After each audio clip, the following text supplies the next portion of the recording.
Assalamualaikum warahmatullahi wabarakatuh. Apa kabar teman-teman di rumah? Teman-teman di rumah sadar nggak sih kalau sekarang kita udah memasuki hari ke-18 bulan suci Ramadan? Wah, nggak kerasa banget ya. Nah, artinya sebentar lagi juga kita akan memasuki 10 hari terakhir bulan suci Ramadan. Sedih banget nggak sih? Nah, tapi kayaknya ketimbang sedih, mendingan kita melakukan amalan-amalan dan keutamaan-keutamaan yang emang bagus banget dilaksanakan di 10 malam terakhir ini.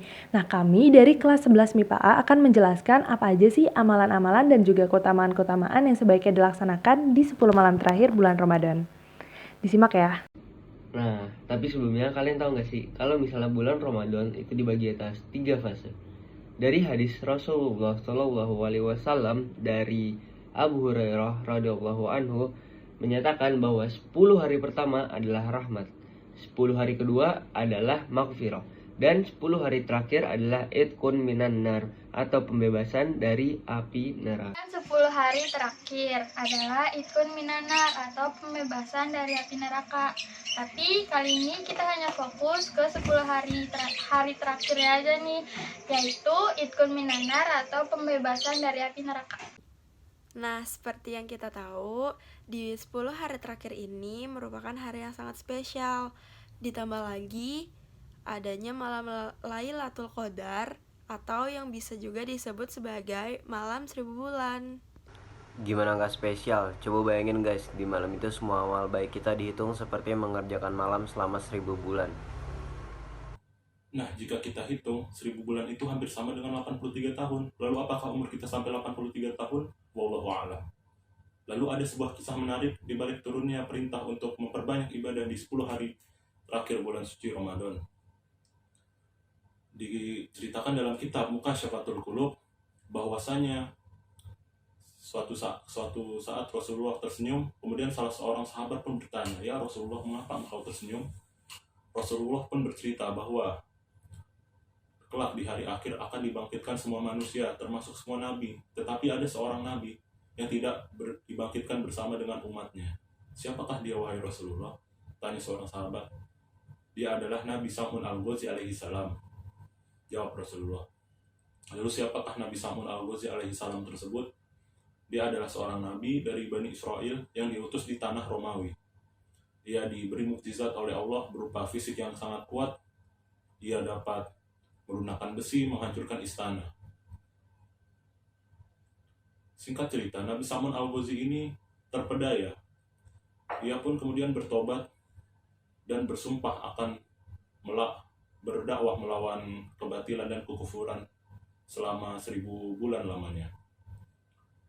Ketika Rasulullah sudah selesai menceritakan kisah Nabi Samun al-Ghazi alaihi salam ya, dengan berdakwah secara fisabilillah selama 1000 bulan, salah seorang sahabat pun berkata, "Ya Rasulullah, kami ingin beribadah seperti Nabi Samun al-Ghazi selama 1000 bulan lamanya." Lalu seketika turunlah sebuah wahyu dari Allah tentang keutamaan beribadah selama 10 hari terakhir di akhir bulan suci Ramadan. Nah, memangnya apa aja sih yang bisa kita lakukan selama 10 hari yang spesial ini? Ada banyak loh teman-teman yang bisa kita lakukan, asal kalian jangan malah menghabiskan waktu hanya dengan tidur, karena hal ini akan sangat sayang apabila kita tinggalkan. Tapi sebelumnya kita bahas dulu yuk tentang keutamaan 10 malam terakhir di bulan Ramadan ini. Kenapa sih spesial banget selain karena adanya Lailatul Qadar? 10 malam terakhir pada bulan Ramadan merupakan malam yang paling disukai oleh Rasulullah Shallallahu Alaihi Wasallam. Hal ini dibuktikan dengan adanya hadis yang mengisahkan bahwa beliau membangunkan istri dan anaknya. Pada malam itu juga, beliau ingin keluarganya untuk memanjatkan doa dan beribadah dengan khusyuk. Nah, hadisnya itu kayak gini. Dari Ummul Mukminin Aisyah radhiyallahu anha menceritakan kondisi Nabi Shallallahu alaihi wasallam ketika memasuki 10 hari terakhir Ramadan. Beliau jika memasuki 10 hari terakhir Ramadan, mengencangkan ikat pinggangnya, menghidupkan malamnya, dan membangunkan keluarganya. Tentunya Rasul meningkatkan kuantitas ibadahnya dan bukan hanya satu jenis ibadah saja yang dilakukan, melainkan segala jenis ibadah seperti sholat, tilawah Quran, zikir, sedekah, dan yang lainnya. Beliau juga membangunkan istri-istrinya untuk melakukan ibadah-ibadah ini.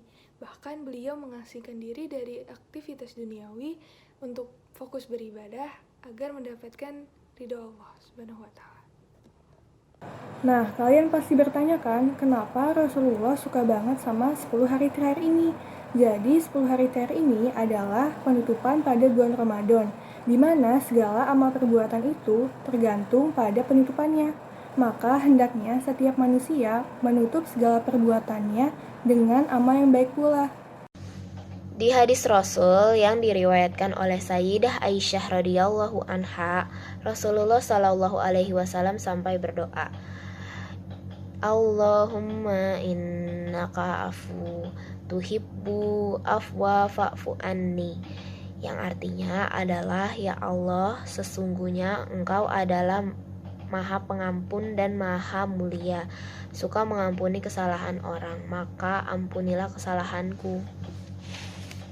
Jadi gimana teman-teman? Udah tahu kan keutamaan di 10 hari terakhir bulan Ramadan?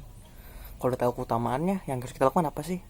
Kita harus tahu dong apa yang harus kita lakukan nih biar bisa mendapatkan keutamaan tersebut, bisa dapatkan rezeki tersebut. Yuk kita simak yuk. Jadi banyak banget hal yang bisa kita lakuin di 10 malam terakhir bulan Ramadan ini. Contohnya membaca Al-Quran. Tapi jangan cuma sekedar membacanya doang, kita juga harus memahami makna-maknanya. Ada banyak juga manfaat dari membaca Al-Quran. Yang pertama, mendapat pahala. Yang kedua, memperdalam ilmu agama. Yang ketiga, kita juga bisa memperlancar membaca Al-Qurannya. Nah, jadi tidak ada alasan lagi bukan untuk kita tidak membaca Al-Quran. Karena sekarang kita bisa membaca Al-Quran di mana saja dan kapan saja. Apalagi sekarang sudah banyak aplikasi Al-Quran di HP kita. Jadi kita harus menyempatkan waktu untuk membaca Al-Quran. Apalagi lagi Ramadan, kita bisa mendapatkan pahala yang sangat banyak karena sedang dilipat gandakan. Jadi tidak ada alasan lagi untuk kita tidak membaca Al-Quran ya guys. Kedua, itikaf. Kenapa kita perlu melakukan itikaf? Karena itikaf dapat membuat kita lebih fokus lagi dalam melakukan ibadah.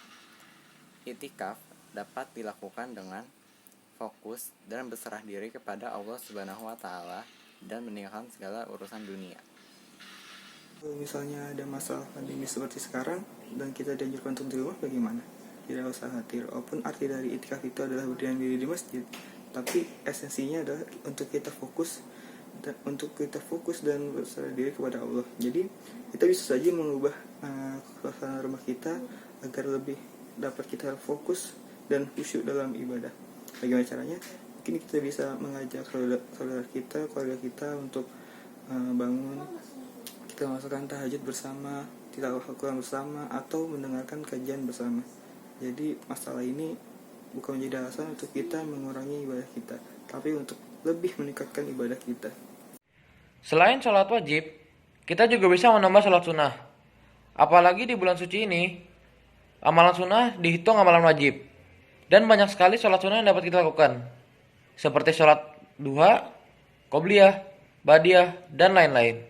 Memperbanyak sholat sunnah akan membuat kita lebih merasa berserah diri kepada Allah dan merasa ikhlas. Selain itu, sholat juga menghindarkan kita dari perbuatan yang menambah dosa atau membatalkan puasa. Apalagi kita manusia sering hilaf dan sering berbuat dosa. Jadi daripada kita berbuat dosa yang seharusnya tidak perlu, lebih baik kita sholat. Lalu memperbanyak doa.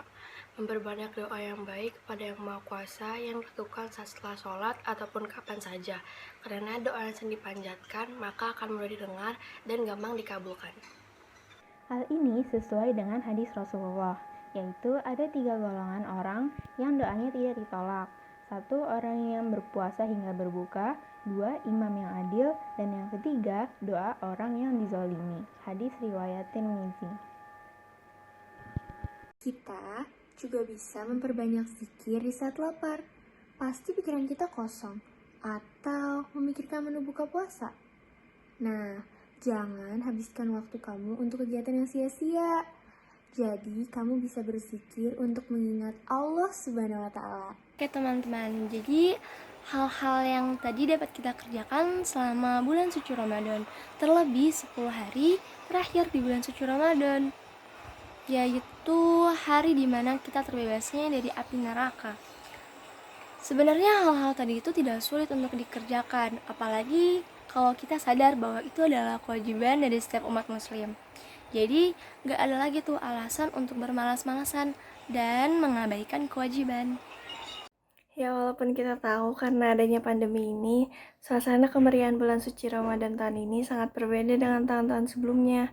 Mungkin dulu kita lebih mudah untuk salat berjamaah ke masjid, tarawih di masjid, mendengar kegaduhan anak-anak kecil, dan indahnya itikaf bersama teman-teman.